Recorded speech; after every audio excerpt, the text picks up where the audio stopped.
Nakakapagod. Sobrang busy kanina. Daming customer. Magkano kayang kinita ko ngayong araw? Nakakompute nga. Bilangin ko. 8 gupit, 3 gupit ahit, 4 na bata. So, 45 times 8 equals 360. And then, 75 times 3 equals 225.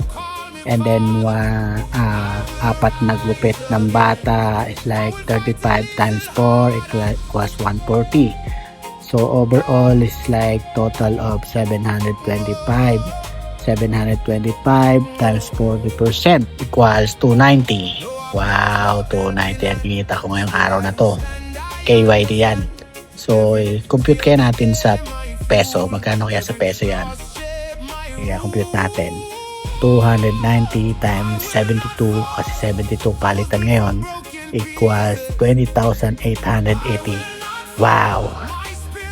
Laki Sana all. Kung ganyan lang sana kinikita ko sa Pilipinas, hindi na ako mag-abroad.